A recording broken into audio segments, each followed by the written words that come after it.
I don't want to spend Christmas with that loser. I froze as I tried to open the garden window while putting up the Christmas decorations. I clearly heard the voice of my sister, Odessa. Mom should make her pay for the renovation and then cut her off. It's embarrassing to call her family. Our mother, Martha, responded, "We're already working on it. And all our inheritance will go to you." My heart was pounding as I finished putting up the lights. They laughed about how oblivious I was, saying things like I'm pretending to be a little contractor, and she'll never find a husband. She'll just die alone and lonely. Mom would hide her phone screen when I entered the room, whisper on the phone, and exchange glances with Odessa that twisted my stomach. After being a daughter for 34 years, you develop a sixth sense for these things. Thinking about it, I had dedicated 34 years to my family. Simply because I was single and financially free. I funded the family trips, I paid for Mom's luxuries, and the renovation costs for the house. Everything suddenly looked warped and ugly under the lights I had lovingly hung. Today, too, I spent the morning hanging lights, arranging decorations, and preparing a feast. Everything had to be perfect for me to earn my family's approval. I marinated the prime rib for 3 days and baked cookies from scratch. But the small hope that maybe, just maybe, they would accept me this year was shattered instantly. Something then hardened inside me like concrete. That moment, I decided to reclaim the time, assets, and self that my family had taken from me. But I didn't scream or confront them. I quietly stepped back, grabbed the cranberry sauce, took 3 deep breaths, and fixed the most convincing smile of my life on my face. The week before the Christmas gathering, something felt off about my mother. Not her usual irritation when I brought sawdust onto her pristine floors. This was different. She had been particularly tense lately, criticizing my every move, but I brushed it off as holiday stress. Everyone was home that day for the Christmas party. My father, my sister Odessa, and her husband Bruce. My father immediately complimented the renovations, and Bruce began asking sharp questions about my business finances in that arrogant lawyer tone that always knotted my stomach. After college, I built a construction company. I started with only tools and determination, and now I manage 5 crews. It's not flashy, but it pays well. Mom never approved of my unfeminine career choice. My dad, Ryan, an economics professor, never failed to offer condescending advice about my business. Odessa, with her lawyer husband, seemed to think she earned his status by association. They always believed I should do better. Their constant sarcasm about my cute little company and endless questions about when I'd find a real career never stopped. The Christmas party was then ready, right on time. But the conversation I overheard between my mother and sister lingered in my mind, turning dinner into an out-of-body experience. I filled wine glasses, served prime ribs, laughed at my father's boring academic jokes, and watched my mother, this elegant stranger, speak to me as if she hadn't broken my heart. Had that cold calculation always been behind her smile? Dinner ended and night fell. Mom began cleaning and softly humming Christmas carols, as if she hadn't just shattered my world. I insisted she relax and finish the cleanup myself. She tapped my cheek gently and said, "What a good daughter you are." That hypocrisy burned in my throat like acid. After she went to bed, I checked her laptop. Password protection was unusual for her. But I knew her patterns. I got in on the 3rd try. I found her emails with Odessa's husband, Bruce, dated back over a year. The plan was clear. They were waiting until the extensive renovations were done, after which they would finalize the inheritance transfer to Odessa, and then push me out. The spreadsheet detailed my assets, renovation costs, and even a timeline for removing me. There were also transfer records showing that Mom had been siphoning off the family trip funds I provided into a secret account for years. There were amounts small enough not to raise any suspicion. $20,000 I had contributed for family vacations were gone, just like that. Then, I found messages with someone saved as V. Following the trail, I discovered he was Brandt. Apparently, he wasn't just a friend of hers. Reading through the messages, it became clear he was her secret partner. The messages spanned years. Years of deceit. And the money appeared to be used in support of their relationship. Knowing this, I couldn't sleep that night. The next day, I took off work and met with a lawyer while the family was out. I shared everything and showed the evidence I had gathered. Legally, even though I had funded the entire renovation, the original deed was still in their names. That alone wasn't enough as evidence. Everything I had built, every sacrifice I had made was about to be handed over to them. So I'm supposed to just let them take it? I asked numbly. The lawyer mentioned mediation and family reconciliation, but mentally I was already rebuilding my defenses. Something fundamental had shifted inside me. Looking back, my family had always underestimated me. They saw my work boots and lack of higher education and assumed I was simple. They never understood that building something from nothing requires intelligence, strategy, and steel-hard resolve.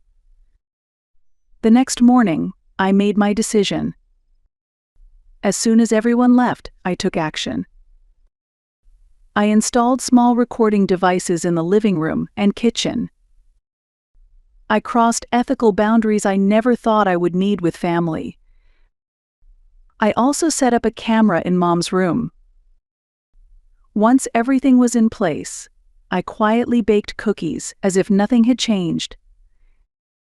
I chatted with neighbors about holiday plans while collecting decorative pine cones, all the while thinking about the betrayal unfolding inside my home. At dinner that night, Mom seemed unusually distracted, constantly checking her phone. When I asked about her day, she gave vague answers. Her phone buzzed again, and I glimpsed a name. "Who's Brandt?" I asked innocently, handing her the potatoes. Her hand froze for a second. "Oh, just a financial planning client. Year-end tax questions." Then she flipped her phone face down. That tiny hesitation said a lot. After spending 30 years with someone, you recognize their tells. "Must be urgent, messaging during family dinner," I said, maintaining my cheerful smile. She gave a nervous smile. "Some people just don't understand professional boundaries." The hypocrisy nearly choked me. After dinner, she said she had some work to do and disappeared into the study. I banged around cleaning loudly to make her believe I was busy, then moved quietly to the hallway near the slightly open door. Her voice drifted out soft, intimate, not her professional tone, not the voice of a mother. It was something I had never heard before. "I can't just call you whenever I want, yes. Just a little longer, yes. I miss you terribly too." Each whispered word drove another nail into the coffin of family trust. Everything I had provided was being funneled into my mother's affair. The rage I had been holding back threatened to burst. I wanted to storm in, confront her, and end the charade right then and there. but that would have ruined the plan I had carefully built. So I quietly withdrew. I returned to the kitchen. I turned on the mixer, pretending to make more cookie dough while refining my strategy. Over the next few weeks, I continued my investigation and discovered that Brant and my mother had maintained a special relationship for years. The plan became clear. This wasn't just an affair. It was a calculated decade-long deception. While compiling the evidence, I also created a comprehensive spreadsheet documenting every dollar I had invested in the family home. Renovation materials, contractor payments, design fees, custom furniture I built myself, and the landscaping she demanded for the perfect yard to host gatherings. Grand total, $57,450. That night, my mother asked me to help plan Odessa's birthday party next month. I played along, offering suggestions as expected, feeling nothing but hollow detachment while she pretended to value my opinion. Later that night, after everyone had gone to bed, I sat alone in my workshop, watching the sawdust drift in the air, questioning everything. How long had our family been a facade? Was I ever really a daughter, or just their convenient ATM? Was I simply a temporary resource? On Thursday afternoon, the first pieces of evidence from the recording devices began to come in. Odessa had dropped by unannounced and was talking quietly with my mother in the living room. When I got home from work, the recording had captured them talking about me. Bruce finalized the paperwork, Odessa said. Now that the renovations are done, the legal grounds for cutting her out are solid. Mom lowered her voice. Is this really necessary? She's my daughter. But you said it yourself, Odessa replied. You can't stand spending Christmas with that loser. Make her pay for the renovation, then cut her loose. A woman in construction? It's just too embarrassing. Mom sighed deeply. You're right, we're already working on it. And I'm planning to leave all of the inheritance to you. And the plan with Brant? He's waiting. Ryan doesn't suspect a thing. Once the asset transfer is complete. What will you tell Dad? He won't care. He's been ignoring me for years. We're just two people sharing a house. I'm starting a new life with Brant. I can't wait any longer. Odessa laughed. So Ellen gets nothing? Nothing. Let her find her own way with her cute little company. My hands were trembling as I listened to the recording. The first conversation I overheard had been by chance, but now the full scope of their plan was clear. I had to protect everything I had built. That night, I initiated my final strategy. I drafted an urgent family financial discussion to be held on the day of Odessa's birthday party, under the guise of making critical decisions about the estate. It went exactly as planned. On the morning of the party, I completed the setup. I prepared the dining room, placing hidden documents near my seat. All the evidence recordings, financial logs, property papers was uploaded to a tablet. My mother had already set the table with the finest china. She looked uneasy, constantly checking her phone. I rehearsed the presentation, the exact order of evidence, and the timing of each revelation for maximum clarity. Strangely, it felt like preparing for the biggest project bid of my career. I wore my most authoritative outfit, a tailored blazer, crisp white shirt, and polished boots instead of my work sneakers. a uniform for the final appearance of their obedient daughter. From the stairs, I could hear my mother speaking quietly on the phone. Thanks to the recorder in the living room, I could review the conversation later if needed. But I already knew her co-conspirator and their plan. Let her enjoy these imagined final moments of control.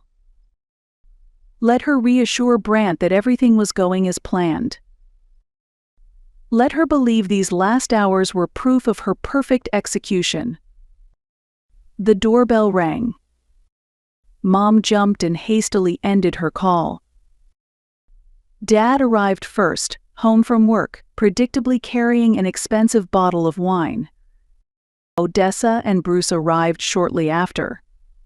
All participants were present, each unknowingly playing their part in my carefully orchestrated reveal.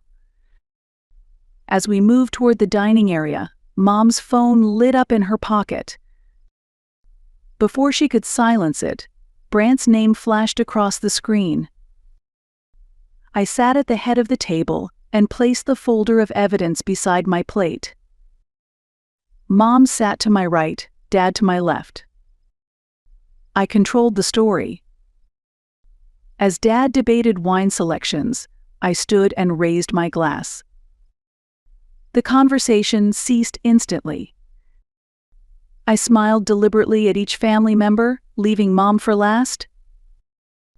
Before we celebrate Christmas tonight, I said, raising my glass higher, I'd like to toast to family, loyalty, and finally acknowledging the truth beneath our beautiful renovation.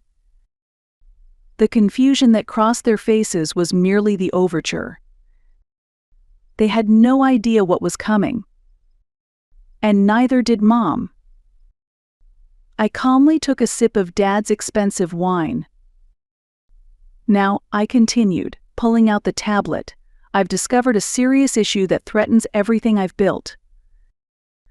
A problem festering just beneath the foundation of our family. Dad leaned in with barely concealed condescension.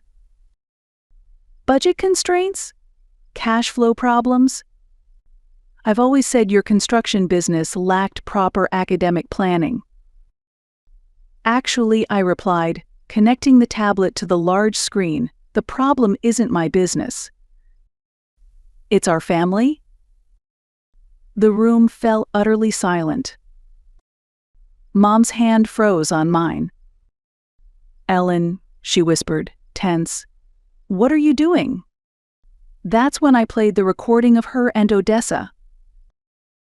Their voices echoed through the beautifully renovated dining room. Odessa saying I needed to be cut off after paying for the renovation, calling my construction career embarrassing. Mom confirming they'd already begun the process, and Bruce saying they could even take the house. I paused the playback there. I watched each reaction closely.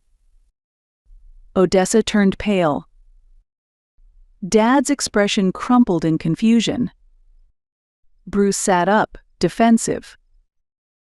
And Mom remained frozen, watching her carefully constructed deceit collapse like a poorly engineered structure. Next, I displayed screenshots of her messages with Brant redacted for dignity, but undeniably damning. I withheld his name deliberately. For 10 years, I said with quiet strength. 10 years of deception while I worked 70-hour weeks renovating our family home. I turned to my father. Did you know Mom was having an affair? Did you know about the plan to kick me out after the renovations were finished? Dad was stunned. I showed the comprehensive spreadsheet, every dollar I invested in the family home, $57,450. This is what I contributed to our family while building my business from scratch, I said firmly. Next slide. Documents of misappropriated family vacation funds and plans to exclude me from the inheritance. And this, I said, was the reward for my devotion. The silence felt physically heavy. Then my father suddenly stood up, knocking his chair backward. "This is atrocious. Martha, what is the meaning of this?" Immediately, my mother grabbed my wrist. "Ellen, you're misunderstanding everything." And Bruce, ever the calculating lawyer, began trying to delete files from his phone under the table. I pointed directly at him. "The documents you're deleting are already backed up. Every hour you spent advising them on how to remove me." Bruce froze and looked at Odessa. My mother shifted tactics. "It wasn't what you think," she pleaded, strategically allowing tears to surface. "This is a misunderstanding." "A misunderstanding?" I repeated, incredulous. "While I was earning money to renovate your dream kitchen? While I was working for your entertainment?" I had no intention of losing my composure, but something inside me cracked. "For 34 years, I said, my voice lowering. "For 34 years I believed in this family, but I was just your convenient ATM." Then I displayed another piece of evidence messages between Mother and Brant titled "New Life Plan After Renovation." The notes included, "Best time to tell R. Ryan and after securing funds from E. Ellen. Your partner is Brant. Dad's business associate, right?" The room went completely still. "After the renovation, you plan to start a new life with Brant. Abandon Dad. Cut me out of the inheritance. Give everything to Odessa." Mother's face turned dramatically pale. "You investigated him?" "Yes. And I had coffee with his wife. I thought she deserved to know about your ongoing relationship." "My friend Brant? A friend for 30 years? My best friend from college?" Father's voice was ice. Mother sat speechless. "How long has this been going on?" "Answer me." Father shouted, then smashed the remaining glass on the table to the floor. "How long have you been betraying me with Brant?" "Ryan, please." He pointed around the room. "All of this renovation, was it for him? You took money from Ellen to live with him? You robbed her inheritance? Took my house?" His face was red with rage, fists clenched so tightly his knuckles turned white. 34 years of marriage, and this is how you repay me." He spoke quieter, but more dangerously. "My friend? My colleague? While you were planning this, I was working alongside him." Mother was crying. "You never paid attention to me, your research, your career. And how does that justify this?" Father's voice shook. "How does any of this become justifiable? You betrayed the entire family. You betrayed me. And worst of all, you betrayed your own daughter." That was when he exploded. He grabbed the edge of my custom dining table and flipped it violently. Food, wine, crystal all crashed to the floor. Mother screamed. Odessa gasped. Bruce jumped back.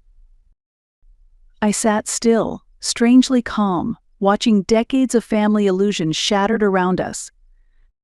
Mother kept repeating desperately, "Ellen, please, we need to talk about this privately." This wasn't how it was supposed to happen. How exactly were you planning to steal my assets? Continue your affair with Dad's former partner while claiming everything I built? I shook my head firmly. There's nothing left to discuss. I walked to the front door and flung it open. This party is over. Leave? Now. My father walked out on his own, and I escorted my sister and brother-in-law outside. Then it was just my mother and me left in the ruins of our family dinner. "Where will you go?" she asked in a strangely small voice. "I've already secured accommodations," I replied. "I'll return tomorrow to collect my equipment." "You orchestrated this whole reveal," she whispered with disbelief. "I learned strategic planning by watching you," I said, gathering my overnight bag. As I stepped outside, she called out desperately, "You'll regret this." I did not acknowledge her. That night, in a hotel suite, I slept peacefully for the first time in days. The next day, while everyone was out, I returned to the house and gathered what mattered: tools, equipment, business files, personal photos, and left a spare key on the workbench I had built. I had already rented a beautiful condo near my office. I wasn't hiding, just setting boundaries. For 2 weeks, I avoided social media, ignored non-essential communication, and focused on setting up the new space. My work quickly became a source of comfort. Construction had always been my true home. When I finally checked my messages, they had poured in 14 increasingly desperate texts from my mother, ranging from pure rage to pleading. At first, she expressed nothing but fury. "How could you humiliate me in front of everyone? And you destroyed this family." Gradually, her tone shifted toward apology. "Ellen, please answer. We need to talk. And I know mistakes were made, but families work through things." Then, the final message. "Brant just called to end it. He's trying to reconcile with his wife. I have no one left." I read the messages without emotion, feeling only fatigue. Not victory. Not justification. Just emptiness. Like finishing a massive renovation, only to have the client complain about the paint color. I finally replied, "I've already filed for a restraining order. All I want is complete separation from this family." Her response was instant: "No contact? Please. Just one conversation." I sent my mother a final message: "There's nothing left to discuss. Our relationship is over. All future communication must go through my attorney." Then I blocked her number. At the end of that week, a message came from Odessa. "Ellen, I'm truly sorry. Mom may have led it, but I'm just as guilty. I can't take back what I said that night.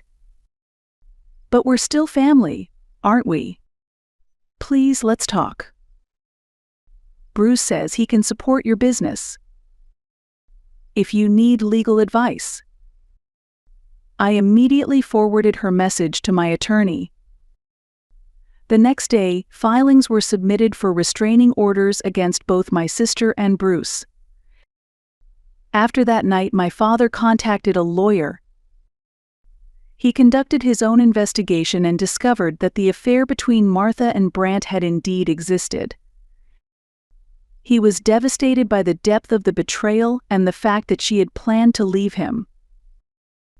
He wanted to discuss revising his will and the distribution of his estate. "He's considering transferring the entire inheritance to you," the lawyer said. "He plans to cut Odessa out completely." "That's not necessary," I replied. "No, he insists on it," the lawyer continued. "He believes it's fair." After learning the extent of Martha and Brant's plan and just how involved Odessa truly was, he's convinced this is the only just course of action. After I ended the call with the lawyer, I found a message from my father. Please forgive my ignorance. For too long, I turned a blind eye. Now I will make it right. Everything I own will go to you. You are the only one who has shown true integrity. With reconciliation and a shared understanding of the deception we had both endured, I agreed to meet my father for lunch. 3 months passed. My new home was ideal. From the balcony of the spacious condo, I could see the lake, and in a corner of the living room, I stayed up late drafting blueprints in my workspace. There were moments of loneliness, but it was far healthier than the false relationships I had left behind. My father and I began meeting once a month. He too was seeking a new life. He had retired, moved to a small town, and started teaching part-time at a local college.